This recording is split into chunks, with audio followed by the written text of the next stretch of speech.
inammissibile il referendum abrogativo della legge sull'autonomia differenziata delle regioni. La Corte ha rilevato che l'oggetto e la finalità del quesito non risultano chiari. Il processo a un Franco Battaglia per la morte ad Arcade di Anica Panfili. Sfilano i testimoni, ora tra loro l'ultimo compagno della donna, ed emerge un nuovo elemento. Nel 2023 la 31enne e la sua famiglia sarebbero stati minacciati da alcuni albanesi.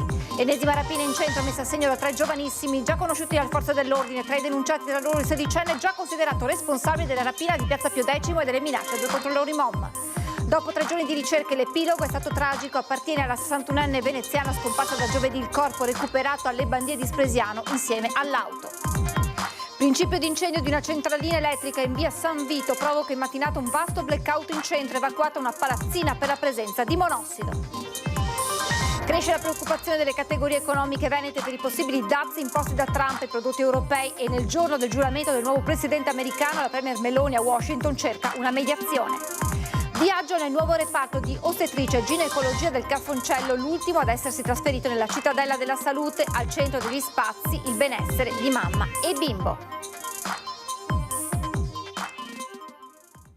Buonasera, ben ritrovati con l'edizione trevigiana dei nostri telegiornali. In primo piano la politica con le ultime novità di cui abbiamo dato conto già nei nostri titoli. E allora i giudici della Corte Costituzionale hanno dichiarato inammissibile, è notizia di pochissimi minuti fa, il referendum abrogativo della legge sull'autonomia differenziata delle regioni. Ad emettere la sentenza sono stati gli attuali 11 giudici della Consulta, che ha rilevato che l'oggetto e la finalità del quesito non risultano chiari. Ciò, si legge, pregiudica la possibilità di una scelta consapevole da parte dell'elettorato. Per la Consulta il referendum verrebbe ad avere una portata che ne altera la funzione, risolvendosi in una scelta sull'autonomia differenziata come tale e in definitiva sull'articolo 116, terzo comma della Costituzione. Ciò non può essere oggetto di referendum abrogativo, ma solo eventualmente di una revisione costituzionale. La sentenza sarà depositata nei prossimi giorni. La Corte ha invece dichiarato ammissibili i 5 referendum che riguardavano cittadinanza per gli extracomunitari, Jobs Act, indennità di licenziamento nelle piccole imprese, contratti di lavoro a termine, responsabilità solidale del committente negli appalti. Dunque giudicato inammissibile il referendum abrogativo sull'autonomia da parte della Corte Costituzionale. E adesso la cronaca con il delitto di Anica Panfili. In tribunale sono stati sentiti diversi testimoni, su tutti l'ultimo compagno della donna. E c'è un nuovo e per certi versi clamoroso elemento che è emerso. Nella primavera 2023 Anica e la sua famiglia sarebbero stati oggetto di pesanti minacce e intimidazione da parte di alcuni albanesi. Il fatto che nei primi giorni di maggio fossero andati all'interno dell'abitazione a minacciare, e ciò aveva creato scompiglio e terrore nella famiglia. Non so se si tratti di una banda o di cos'altro, perché il test è fondamentale. Il convivente della signora Panfili ha dichiarato di non ricordare nulla. Anica e la sua famiglia stavano vivendo in un clima di intimidazioni e minacce già da tempo, ben prima della scomparsa della donna giovedì 18 maggio 2023 e del ritrovamento del cadavere la domenica successiva sul Piave a Lovadina di Spresiano. La nuova carta della difesa di Franco Battaglia, l'ex primula rossa accusato dell'omicidio volontario e dell'occultamento del corpo della 31enne, sta nei faldoni depositati in corte d'assise, contenenti le chat intercorse tra la donna e il suo ultimo compagno Luigino De Biasi, con cui conviveva a Treviso insieme ai 4 figli. Che la vita di Anica fosse profondamente segnata non è una novità. La prostituzione, forse indotta anche dall'ex marito, oggi in Romania, la cocaina, le difficoltà economiche, ma che ci fossero degli albanesi che la stavano minacciando e che per questo erano stati pure in casa non era finora mai emerso. Più passa il tempo e più tremo uno dei messaggi inviati ad Anica da De Biasi: sai che con questi non si scherza. La risposta della donna: chi sono questi albanesi? Cosa cercavano da Anica? Questo è un aspetto che non è stato per nulla esplorato dagli inquirenti e che avrebbe potuto forse consentire di aprire nuovi canali, diversi canali di indagine. Non c'è scritto da nessuna parte, mi pare, il perché di queste minacce. No, e purtroppo chi ne era a conoscenza, cioè il testimone di oggi, ha ritenuto di non riferirli, trincerandosi dietro ripetuti non ricordo. Davanti al giudice, il compagno della donna, sentito in qualità di testimone, ha riferito come Anika tornasse a casa spesso alterata dopo le pulizie nell'abitazione di Battaglia d'Arcade, in preda agli effetti della cocaina. Non solo, De Biasi, che sospettava una relazione sessuale tra i due, ha confermato di aver incontrato Battaglia già alle 3 del mattino del giorno seguente la scomparsa, il venerdì. Sullo sfondo il deposito della pescheria che Battaglia gestiva a Spresiano. Dov'è Anika? La domanda di De Biasi, se non lo sai tu, sarebbe stata la risposta dell'imprenditore. Nel giorno dei testi, in aula c'è proprio Battaglia, invecchiato, indossa un giubbotto blu. Resta lui l'unico imputato per la morte della giovane mamma. L'avrebbe uccisa nella propria abitazione dopo un rapporto sessuale e troppa polvere bianca. A raccontarlo l'autopsia. Poi con il suo pick-up l'avrebbe portata a ridosso del Piave e scaricata. Le telecamere hanno registrato numerosi passaggi del mezzo, ma non il momento esatto dell'occultamento. La convinzione della difesa sembra granitica. Che l'unica persona che certamente l'ha aiutata in tutti i modi, anche economicamente, era proprio Battaglia. Però resta in carcere. E i processi si fanno perché un innocente non venga condannato. Ennesima rapina in centro a Treviso, messa a segno da 3 giovanissimi già conosciuti alle forze dell'ordine. Tra i denunciati, tra loro il 16enne già considerato responsabile della rapina in piazza Pio X e delle minacce a 2 controllori MOM. Siamo riusciti in poco tempo a dare un volto agli autori di questo fatto. Rapine, minacce, comportamenti intimidatori è una lista che diventa sempre più lunga, quella degli episodi violenti a carico del gruppetto di minorenni che imperversa tra il centro di Treviso e via Roma. I carabinieri della stazione di Silea hanno denunciato a piede libero per rapina in concorso 3 giovanissimi, 15, 16 e 17 anni, residenti nell'Interland del capoluogo e con precedenti di polizia alle spalle, per aver rapinato dell'iPhone lo scorso 10 gennaio in Corso del Popolo uno studente di 15 anni di origini brasiliane mentre aspettava l'autobus.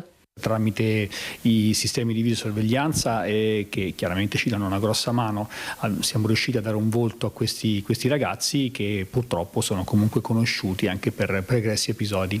In particolare il 16enne che sta inanellando in questi giorni una sfilza di reati. Non ultimo quello di piazza Pio X.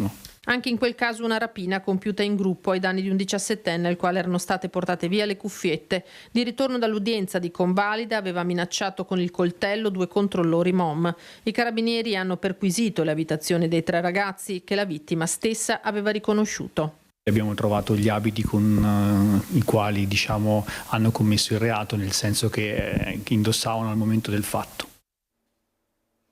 Omicidio di via Castelmenardo, restiamo in centro a Treviso, dopo l'invito degli amici per una fiaccolata per ricordare e salutare Francesco Favaretto a più di un mese dalla morte. La mamma Monica ha incontrato oggi il sindaco di Treviso Mario Conte, tanti rinvii del funerale legati all'indecisione della madre dovuta ad una instabilità emotiva dopo il trauma subito, oltre che economica. L'amministrazione ha fatto sapere che è al fianco della signora e che la aiuterà a sostenere le spese del funerale che avverrà rigorosamente in forma privata. La data, nonostante l'incontro di oggi, non è ancora stata fissata. Il vignettista trevigiano Beppe Mora, 62 anni, è stato condannato in primo grado ad 1 anno e 4 mesi per molestie sessuali. L'udienza si è tenuta il 14 gennaio a porte chiuse in tribunale Treviso. Il disegnatore aveva infatti optato per il rito abbreviato. A denunciarlo nell'ottobre 2023 una giovane barista di Treviso, alla quale il giudice ha riconosciuto un risarcimento danni di circa 3.000 euro. Il GUP ha subordinato la sospensione condizionale della pena solo se Mora seguirà dei corsi di recupero presso associazioni che si occupano del recupero per l'appunto di persone condannate per i reati sessuali. Mora si è sempre proclamato innocente e potrebbe ricorrere in appello. Attimi di paura questa mattina in Viale San Vito, nel cuore di Treviso, per un principio di incendio ad una centralina elettrica. Evacuata una palazzina per la presenza nei locali di monossido di carbonio. Nessun ferito. L'assessore Zampese spiega: da fine mese via gli interventi di rifacimento della rete elettrica della città.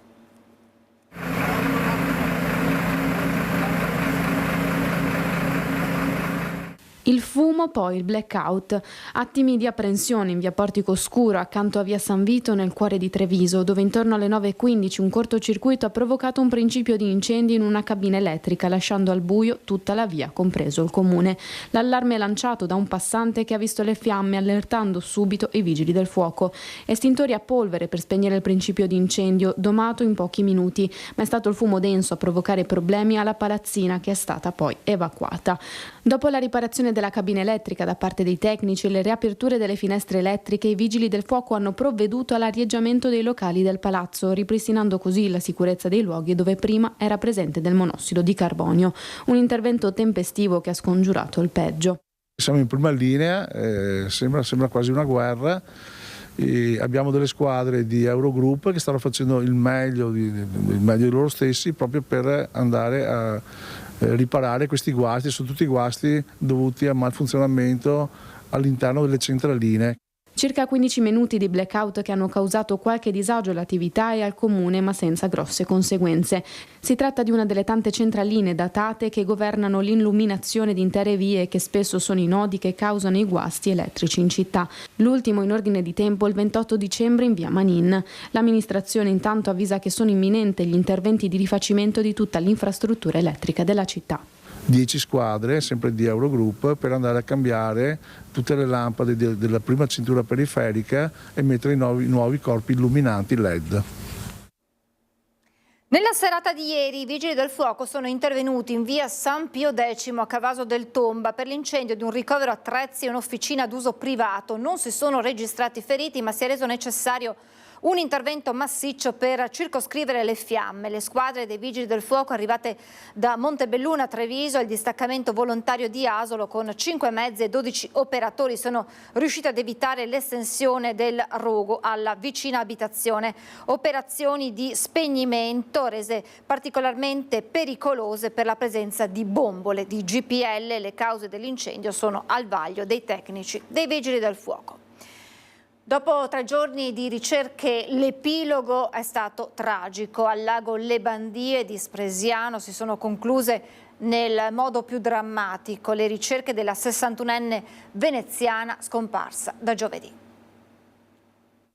La speranza c'è stata fino all'ultimo, poi dopo quando sono arrivate le attrezzature più sofisticate si era visto qualcosa nel pomeriggio, poi un sommozzatore è sceso e abbiamo avuto la conferma. Dopo 3 giorni di ricerche spasmodiche e meticolose, il lago delle Bandie a Spresiano ha restituito il corpo della donna veneziana di cui si erano perse le tracce da giovedì sera. La 61enne di Santa Maria di Sala era all'interno dell'abitacolo della Fiat 500 con cui volontariamente si è immersa nelle acque gelide dello Specchio Lacustre, un'ex cava dismessa diventata attrazione turistica. Per quasi 72 ore si è sperato in un miracolo che non c'è stato, un ripensamento dell'ultimo minuto o un tentativo disperato di depistaggio. Nulla di tutto ciò, solo la cruda realtà di un gesto estremo, peraltro preannunciato in un messaggio alla sorella. Venerdì il primo allarme, quando in riva al lago vengono trovati effetti personali e documenti, indizi che la donna ha lasciato forse proprio con l'intento di farsi trovare, e poi quei segni di pneumatico che puntano verso il lago. Si mobilitano subito i vigili del fuoco di Treviso coi carabinieri. Da lì le ricerche con esito negativo. Fino al primo pomeriggio di domenica c'è voluta l'imbarcazione Idra dei Vigili del Fuoco di Padova, dotata di ecoscandaglio per individuare il punto esatto dell'inabissamento a 28 metri di profondità. Da lì sono entrati in azione anche i sommozzatori del nucleo regionale di Venezia, che hanno posizionato dei palloni intorno al mezzo così da favorire un sollevamento controllato dal fondo, con l'auto che viene agganciato al vericello dell'autogru. Recuperata la salma, il riconoscimento, l'abbraccio ai familiari e la sensazione netta di avere fatto tutto il possibile. Vuol dire che è stato fatto un lavoro eccezionale dai vigili del fuoco e anche dai carabinieri, perché sono stati 3 giorni intensi di attività continua con cambi di personale repentini e sì, purtroppo avremmo voluto un altro tipo di epilogo, però ho visto tutti quanti lavorare davvero alacremente. Cresce la preoccupazione delle categorie economiche venete per i possibili dazi imposti da Trump ai prodotti europei e nel giorno del giuramento del nuovo presidente americano la premier Meloni a Washington in cerca di una mediazione. Alle 18 ore italiane è iniziato ufficialmente il secondo mandato di Donald Trump, 47esimo presidente degli Stati Uniti, presente al giuramento, spostato all'interno di Capitol Hill a causa del freddo intenso di queste ore, insieme a diversi ex presidenti americani e rappresentanti di paesi da tutto il mondo, la premier Giorgia Meloni, unica leader europea a Washington. La sua presenza non solo una semplice formalità, ma una sorta di missione per trovare un canale di dialogo sui dazi per i prodotti europei annunciati già in campagna elettorale dal tycoon. Una prospettiva che preoccupa le categorie. Confartigianato Imprese Marca Trevigiana teme in una frenata dell'export della provincia trevigiana, al 13° posto in Italia e seconda in Veneto per le esportazioni negli USA. Nei primi 9 mesi del 2024 il suo export è cresciuto di 29 milioni, pari al 3,1% in più. Dello stesso periodo il Veneto ha invece perso il 4,8% dell'export a stelle e strisce, che resta il terzo mercato regionale. La Presidente del Consiglio, che prima della partenza per l'America aveva avuto un confronto con la Presidente della Commissione europea, von der Leyen, in un momento di pausa tra le varie celebrazioni della giornata, ha avuto un colloquio con Trump, al centro proprio la questione dazi. Mi auguro che così non sia, mi auguro che si possa lavorare per evitare una politica di questo genere che rischierebbe davvero, penso alle nostre aziende medie e piccole, di dare un colpo molto pesante. Mi auguro davvero che la Presidente Meloni, che è l'unica esponente che è stata invitata europea ed è lì oggi a Washington, sappia far valere gli interessi italiani. Ecco, prima gli italiani, prima i veneti, prima di altri, ecco, forse è bene ricordarcelo. Certo invece del ruolo che potrà avere la premier Meloni da qui ai prossimi mesi con Trump, il presidente della 9ª commissione permanente al Senato, Industria, Commercio, Turismo, Agricoltura e Produzione Agroalimentare, Luca De Carlo. Qualcuno dimentica però che il governo Biden 2 miliardi di dazi all'Italia li ha già messi, quindi partiamo già da quella base. Credo che il rapporto proficuo che ci sia tra l'Italia e il suo Presidente del Consiglio e Trump ci aiuterà anche in questo caso a non avere un effetto negativo sull'economia italiana. Io sono molto fiducioso. L'amministrazione comunale di Vittorio Veneto ha presentato oggi nella sala di rappresentanza del municipio il report della polizia locale in occasione della ricorrenza di San Sebastiano, patrono proprio del Corpo dei Vigili.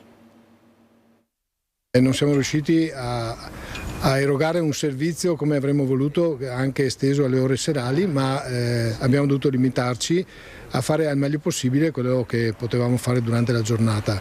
La carenza di personale ha pesato sull'attività del Corpo di Polizia Locale di Vittorio Veneto, in funzione associata con i comuni di Tarso, Revine e Lago.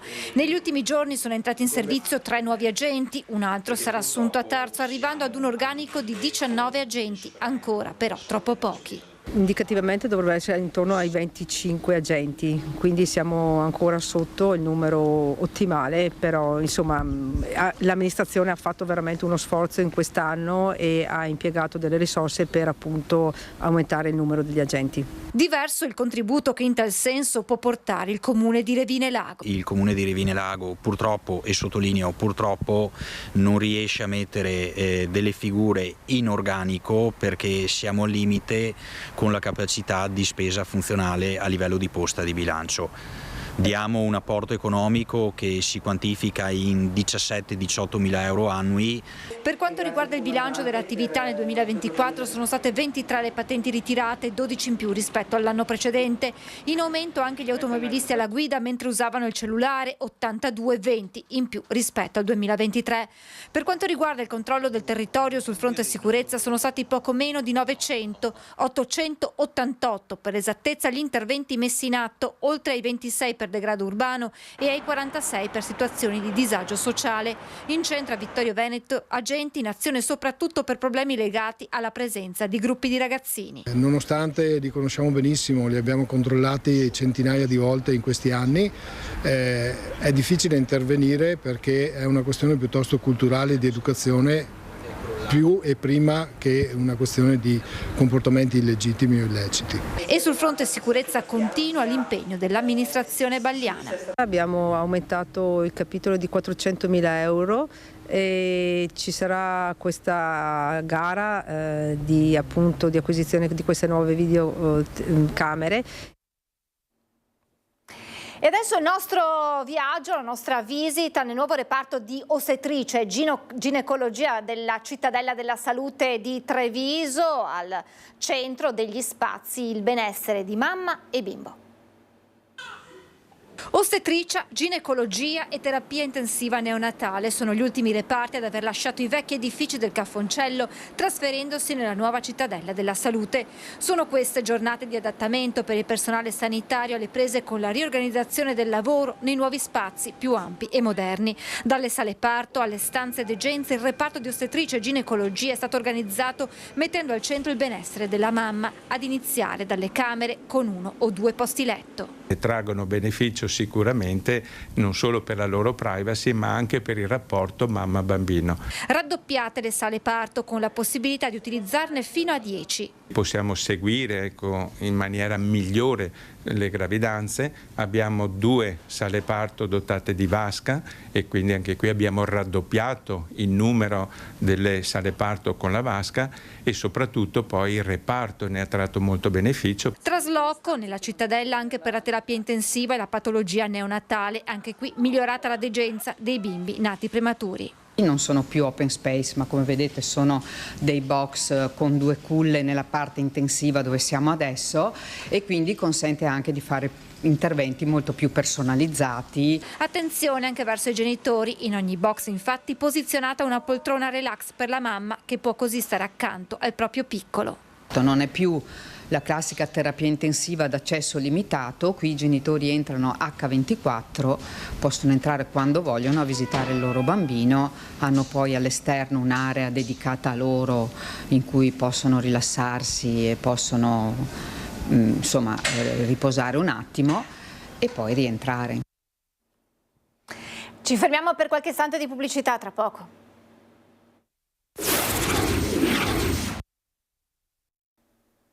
Rieccoci in diretta, parliamo di edilizia scolastica, conclusi i lavori della nuova mensa alle scuole Carrer di Sant'Antonino a Treviso. L'amministrazione dice altro tassello nel miglioramento dei luoghi dove crescono i bambini. Bene, buon applauso. Quello che era un ingresso alla scuola ora è una mensa da 52 posti che i bambini delle Carrer potranno finalmente usare su 2 turni senza più dover ricorrere a quella provvisoria. 325.000 euro i fondi stanziati per la realizzazione della nuova struttura. 140 metri quadrati che comprendono un'aula a refettorio e distribuzione pasti, una cucina, una dispensa e uno spogliatoio. Una sala a vetrate che guarda al giardino dove è stato realizzato anche un cancello carraio che porta direttamente ai parcheggi e ai 2 green wall, cioè dei piccoli boschi verticali che i bambini potranno curare e vedere crescere. Vedremo pressoché nel periodo di carnevale finire i lavori per la mensa delle scuole FAN. Poi concluderemo anche il polo amministrativo alle scuole Felicent, quindi si completerà il ciclo del PNR scolastico. I lavori sono il risultato concreto dello stanziamento dei fondi PNRR e aggiungono un ulteriore tassello all'impegno che l'amministrazione intende mettere nel miglioramento dell'edilizia scolastica, commenta il sindaco Conte. L'obiettivo di dare ai nostri bambini spazi più funzionali, spazi nuovi, migliori, in modo che il tempo scuola sia un tempo di qualità. La bellezza è un insegnamento importante, sia come contesto di apprendimento, indispensabile appunto per un apprendimento che con i bambini è emotivo e empatico, sia anche come rispetto del decoro, del luogo in cui si impara a stare insieme. A Pieve di Soligo si è rinnovata la celebrazione con la benedizione degli animali domestici in occasione della ricorrenza di Sant'Antonio Abate. durante la sua vita religiosa. Si è rinnovata l'iniziativa voluta per la prima volta un anno fa dall'amministrazione comunale di Pieve di Soligo di dedicare, in occasione della festa di Sant'Antonio Abate, una giornata agli animali domestici. I cittadini hanno portato i loro cagnolini, ma anche coniglietti, galline e cavalli nel cortile Vaccari del municipio, dove hanno ricevuto la benedizione. Come lo facciamo con le macchine tante volte o nell'occasione di inaugurazione di nuovi edifici, perché non dedicarlo a chi ci accompagna 365 giorni all'anno e magari aiutandoci anche nei momenti così del bisogno psichico, psicologico e quant'altro. Un modo per ringraziare del loro affetto incondizionato gli amici a quattro zampe, dai quali anche noi abbiamo qualcosa da imparare. Anche questo mondo proprio di queste creature che ci accompagna ci insegna la bontà, ci insegna il rispetto, ci insegna di essere educati, di essere attenti alle relazioni. Io credo che dobbiamo imparare anche da questo che siamo tutti creature di Dio come questi nostri compagni di viaggio. Siamo allo sport, calcio, non si arresta la marcia del Treviso che supera anche la Luparense per l'11 di Cacciatore, 17° risultato utile consecutivo e vantaggio in classifica intatto. Mister Cacciatore lo aveva detto alla vigilia, con la Luparense non sarà una partita facile, la previsione è stata pienamente rispettata. Ma il Treviso, che in questa stagione ha imparato a ribaltare anche le situazioni più complicate, è andato sotto nel primo tempo, ha acciuffato il vantaggio a 10 minuti dalla fine, mantenendo da capolista i 4 punti di distacco sul Dolomiti Bellunesi, che non ha mancato il colpo contro i bergamaschi del Real Calepina. Nella prima frazione di gioco in campo è scesa una formazione che non ha saputo essere efficace, come ha poi ammesso lo stesso allenatore biancoceleste, tanto che al 27° sono stati gli ospiti ad andare in gol con Duminica. Lo spartiacque è stato l'intervallo. Al ritorno in campo, Cacciatore cambia 3 pedine e il gioco per il Treviso finalmente ingrana. È Aliu al 19° a procurarsi il rigore che Posocco trasforma, riportando la gara in parità e venendo subito dopo sostituito con Gioè. Turnover fortunato perché è proprio Gioè al 35° su assist di Borghesan a infilare in rete il pallone del 2-1 che vale ai trevigiani il 17° risultato utile consecutivo. E una testa della classifica solida in vista della trasferta di Bassano di sabato, con i bellunesi che dovranno vedersela invece con il Portogruaro, mentre la terza del girone, il Campodarsego, rimasto a 8 lunghezze dai biancocelesti, scenderà in campo il giorno dopo, domenica, a Este. Siamo alle notizie da Belluno e provincia.